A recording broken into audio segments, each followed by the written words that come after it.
नमस्कार दोस्तों वर्ष 2026 ये वीडियो वर्ग 3 पात्रता परीक्षा जो तैयारी कर रहे हैं उन स्टूडेंट के लिए है। स्टूडेंट ध्यान से सुने और ये वीडियो उनके लिए है जो वास्तव में तैयारी कर रहे हैं, वास्तव में सोच रहे हैं कि मैं अगर तैयारी करूं किस तरह से करूं, क्या किस तरह से पढूं, तो उनके लिए ही है। चाहे कोई भी हो, वर्ग 2, वर्ग 3, वर्ग 1, रास्ता सेम ही है, चलना सेम ही है, पढ़ाई किस तरह से करना है। दोस्तों आप लोगों को पता है कि 2000 अभी जो पात्रता परीक्षा हुई थी, फिर चयन हुई इसके बाद, तो उसमें लगभग 2-2.5 लाख के लगभग फॉर्म डले थे, जिसमें लोगों ने एग्ज़ाम दिया लगभग 2,22,000 के लगभग 25,000 इतने समथिंग लोगों ने एग्ज़ाम दिया। उन एग्ज़ाम क्वालिफाई करने वाले मात्र 57,000 स्टूडेंट थे। 57,000 छात्र थे दोस्तों। और ऐसा नहीं है पेपर के कठिन आया था, नहीं, पेपर भी सरल आया था, क्योंकि पेपर मैंने भी दिया था, मेरे 101 नंबर आए थे उसमें, क्योंकि मैं तैयारी कर रहा था वर्ग 2 की। लेकिन मैंने कहा मुझे पेपर देने जाना है, तो मैंने बहुत दिया। हर पेपर में कोई पेपर आता मैं पेपर देता जरूर, लेकिन फोकस था मेरा एक पर। तो एक पर फोकस जमा के चलिए और पेपर देते रहिए, सफलता निश्चित मिलेगी आप लोगों को। तो ज़रूरी क्या क्या चीज़ें होती हैं वो आपको बताऊंगा, क्योंकि आप लोगों को पात्रता क्वालिफाई के साथ साथ आप लोगों को ऐसी तैयारी बताऊंगा ताकि आप 100+ नंबर आ सके। क्योंकि इसमें आपका जो सब्जेक्ट रहेगा वो अलग, बाकी उसमें मैथ भी आना है, रीजनिंग भी देते हैं वो लोग, इंग्लिश स्थान पर संस्कृत भी कोई कर लेता है, और बाल विकास भी। बाल विकास तो आप जितना अभ्यास करेंगे, जितना प्रैक्टिस करेंगे आप टेक्स्ट बुक पर, और सिखवाल की एक पुस्तक आती है, आप उसको अध्ययन कर लेंगे तो बाल विकास आपकी ईजिली हो जाएगी। और ज़्यादातर आपको अभ्यास करना प्रश्नों का, बाल विकास आपकी निकल जाएगी। मैथ नॉर्मल सी मैथ आती है, सब लोग कर जाते हैं, और जो आती है रीजनिंग भी आती है वो नॉर्मली कर ले जाते हैं। लेकिन जो सब्जेक्ट आता है उसमें पकड़ बनानी है आप लोगों को। सब्जेक्ट में यदि आप लोग अभी से पकड़ बना लेंगे तो आप लोगों को जो एग्ज़ाम देना है मेंस का, उसमें दिक्कत बहुत कम जाती है फिर, क्योंकि तैयारी रहती है बराबर। ऐसा नहीं कि मेंस भी एग्ज़ाम कठिन आता नहीं, तो वो भी एकदम एग्ज़ाम सही आता है, क्योंकि मैंने वो भी दिया है एग्ज़ाम, और उसमें भी मेरे 63 नंबर हैं। लेकिन दोस्तों पढ़ाई नहीं करने के फिर भी 63 नंबर आ गए। लोग बार कहते कि नंबर नहीं आया, क्योंकि सुना था मैंने कि ये नंबर नहीं आ रहे हैं। 40, 45, 50, 40, 50, 50, 60, 55, 60, 55, 60 पहुँचने तो पसीने छूट रहे हैं। लेकिन मैंने कहा देखूँगा, मैंने ट्राई किया, गया, देखा मैंने, पेपर सही है लेकिन रणनीति सही नहीं है। पढ़ने की रणनीति सही नहीं होती है, क्योंकि जिस रणनीति से पढ़ाई की जाती है वो रणनीति अगर सही नहीं है आप लोग, तो आप सिलेक्शन नहीं ले सकते हैं, कभी भी नहीं। सिलेक्शन लेना है तो आपको एक रणनीति चाहिए, वो रणनीति मैं आपको बताऊंगा। सबसे पहले आप प्रीवियस ईयर के क्वेश्चन उठाओ, उन क्वेश्चन को उठा के आप देखोगे क्वेश्चन किस लेवल के हैं, कितने अंदर तक उसने पूछा है, कितना नहीं पूछा उसने, ये आपको होना चाहिए। जिस वक्त आप ये जान गए कि पेपर इस लेवल का पूछ रहा है, तो समझ लेना आप बिल्कुल सही दिशा में जा रहे हो। क्वेश्चन देखना, उसके बाद आप पढ़ाई करना और एकदम आराम से पढ़ते जाना, और टॉपिक जो उठाना, यदि एक टॉपिक आपने उठाया आज, तो उस टॉपिक को ख़त्म करना है। किसी भी हालत में उठना तब है जब टॉपिक को ख़त्म कर दोगे। ये नहीं कि थोड़ा सा पढ़ा और हट गए, तो फिर दिक्कत आएगी आप लोग। टॉपिक को पूरा ख़त्म करना है।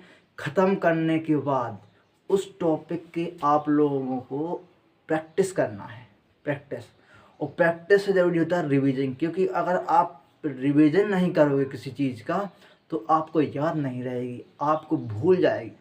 चाहे आप कितना ही पढ़ लो, आप उसको भूल जाएंगे। इसलिए रिवीजन उतना ही ज़रूरी है जितना उसको पढ़ना। उसके बाद फिर आप अभ्यास करो, टेस्ट लगाओ, और जहाँ पर क्वेश्चन गलत हो रहे हैं आप उसी टॉपिक को दोबारा पढ़ो। दोबारा पढ़ने के बाद आप फिर टेस्ट लगाओ, तो आप देखना कि आपके अंदर एक जुनून जाएगा कि हाँ मेरा नंबर बढ़ रहे हैं, मेरे नंबर इंक्रीज़ हो रहे हैं। और जिस दिन आपके नंबर बढ़ने लगेंगे, इंक्रीज़ होने लगेंगे, आप लोग समझ लेना कि आप लोग सही दिशा में हैं और कुछ कर जाएंगे, एक सीट अपनी ले जाएंगे आप लोग। ये रहती है तैयारी। इसी तरह से आपको जाना है, किताबों से ज़्यादा अध्ययन करना है, मोबाइल पर कम ध्यान देना है, क्योंकि मोबाइल का पढ़ा हुआ आपको रिवीजन करने को नहीं मिलता है। लेकिन किताब से आप पढ़ोगे, आपके पास है, खुद का नोट्स बना सको तो और बेटर है। जितना हो सके उतना लिखने की कोशिश करो, प्रैक्टिस करो, अभ्यास करो और टेस्ट लगाओ। जितना आप टेस्ट लगाओगे उतना ही अपने आप को निखरता हुआ पाओगे आप लोग। क्योंकि जो पिछली पात्रता में है उसमें 57,000 पास हुए हैं, तो शायद उसमें से कई बच्चे दोबारा फिर से पेपर देंगे, और जो निकल जाएंगे कुछ तो भर्ती हो जाएगी, तो कुछ चयन कर ले लेंगे। तो आप देखना सिलेबस आपको देखना चाहिए, हर चीज़ का सिलेबस क्या है, सिलेबस, और सिलेबस के अकॉर्डिंग ही आप लोगों को पढ़ना है, उसी के अकॉर्डिंग आप लोगों को तैयारी भी करना है। क्योंकि कुछ लोग बिना सिलेबस के ही पढ़ते रहते हैं।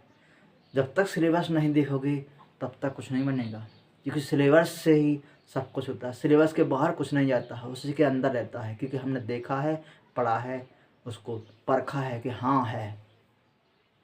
वो जो अभी रिसेंटली जो बैक 3 का पेपर आया था चयन का, वो बिल्कुल आसान था, पेपर बिल्कुल आसान था, ईजिली।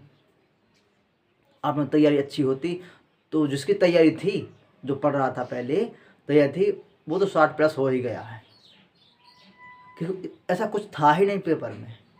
नॉर्मल से क्वेश्चन थे, वही साइंस, वही आपकी math, social science. Social science मैंने कहीं पढ़ी नहीं है, लेकिन फिर भी 20 में से मेरा 16 नंबर सोशल साइंस में आ गए थे। पढ़ी भी नहीं फिर, क्योंकि क्वेश्चन रिपीटेड, वही क्वेश्चन आते रहते हैं जो आप लोग पढ़ते हैं। ऐसा नहीं क्वेश्चन कोई अलग से नहीं, क्वेश्चन प्रीवियस ईयर सेम वही से आप लोग का पैटर्न चल जाता है। पैटर्न क्या है उसका, किस तरह से पढ़ना है, समझने की बात तो ये है कि पैटर्न चाहिए आप लोगों को, और ये मिलेगा आपको प्रीवियस ईयर क्वेश्चन से। प्रीवियस का आप पेपर निकालो, अध्ययन करो कि प्री में क्या पूछा, मेंस में क्या पूछा, लेवल क्या रहा, इसका लेवल क्या रहा, दोनों को मैच करो और देखो क्वेश्चन कहाँ से पूछे हैं, उन्हीं को बारह पढ़ो। जब आप लोगों को सिलेबस एकदम आ जाएगा तो आप लोग क्वेश्चन हल करने लगोगे और अभ्यास करोगे और रिवीजन करोगे, आप लोग सफलता के करीब पहुंच जाओगे और मेहनत आपकी साकार हो जाएगी। यदि आप इतना नहीं करते हो, आप रिवीजन नहीं करते हो, आप सिर्फ पढ़ते रहते हो, तो आप लोग फिर जॉब के सामने देखना छोड़ दो, क्योंकि कंपटीशन का ज़माना है। कंपटीशन इतना हाई बढ़ता जा रहा है, बहुत ज़्यादा। इस बार देखना आप लोग कम से कम 2.5-3 लाख से ज़्यादा फार्म भी हो सकते हैं, जो ये पात्रता आएगी अगस्त में, उसमें आप लोग देख लेना। कंपटीशन अच्छा खासा रहेगा चयन में, क्योंकि इस बार तो 27 में आपकी पात्रता होगी, सॉरी 26 में, 27 में आपकी वैकेंसी आएगी।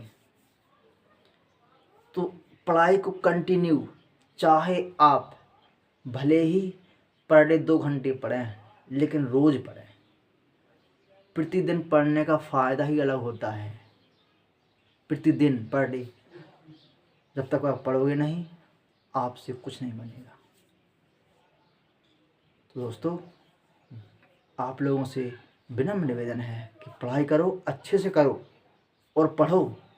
विशेष ध्यान दो सिलेबस पर, अपने फोकस पढ़ने पर और डिवीज़न पर और टेस्ट पर। बस यही एक मुख्य स्ट्रेटजी होती है पढ़ाई की और सिलेक्शन की। उसी को आप बारह पढ़ोगे, सिलेक्शन आपका हो जाएगा। इतना मेरा वादा है आप लोगों से। वीडियो आपने पूरा देखना है, पूरा वॉच करना है। आप थोड़ा सा देखेंगे, स्किप कर देंगे, चले जाएंगे, कोई फ़ायदा नहीं होगा आप लोगों के लिए। जिनने वीडियो देखा है, उन्हें मुझे समय दिया है, उनका मैं धन्यवाद करता हूँ, बहुत बहुत आभार व्यक्त है। आप लोगों को वीडियो अच्छा लगे तो लाइक करना, चैनल को सब्सक्राइब ज़रूर कर लेना, क्योंकि आगे आने वाले वीडियो इसी तरह रहेंगे। और जैसे ही 5 तक या नोटिफिकेशन आ जाएगा तो मैं बताऊँगा कैसे वह पढ़ना है, बहुत मदद मिलेगी आप लोगों को। दोस्तों, वीडियो को यहीं एंड करते हैं। धन्यवाद। जय हिंद, वंदे मातरम।